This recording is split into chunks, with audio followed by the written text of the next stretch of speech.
This last little bit is probably going to be the trickiest, as if it hasn't been tricky enough yet, just because this is a step where if you don't do it, if you don't have the patience and you don't walk yourself through it, you risk you risk messing the entire knot up. I've found that there's no really easy way to dress this knot to fix problems. You just really have to take it slow. So what this step is for is if you get to where you have too much down here or up top, where you need to feed stuff through to get your dimensions right to make it fit your horse's head. So this time when I tied this, it actually turned out in the dimensions that I would probably like. I might need to tweak the distance between these two noseband knots a little bit, but overall I'm pretty happy with this. This distance down here is a little bit more than I usually leave on my halters because I don't like this much hanging. As you can see, I can fit most of my hand through this. But if you have a lot with it, you need to dress it and push it through.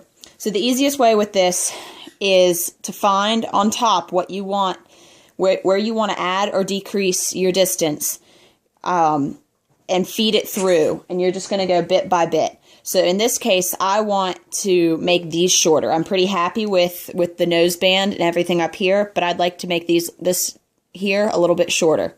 So what I'm going to do is this is the rope that goes to the rest of the halter, and I'm just going to hold this knot secure, and I'm just going to push. You can also look for where this is going to go, following this down through, looking for where that's going to go to.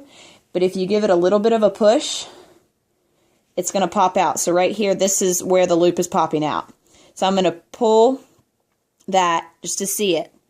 Push it back to make sure. And then you just follow with your eye where that's going to go. And this pops out right here on this loop. So to take this in, I'm going to push this up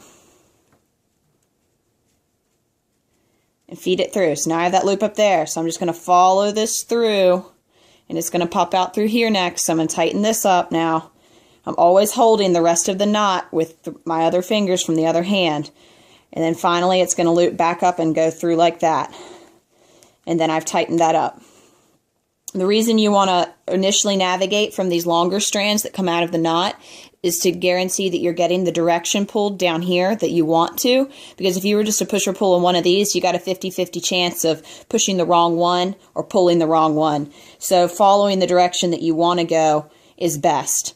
And what we just did, you will repeat for this other loop so that you can make this shorter and more appropriate. You can see the distance with my hand for where the snap of the halter is going to hook through both of these when you're done.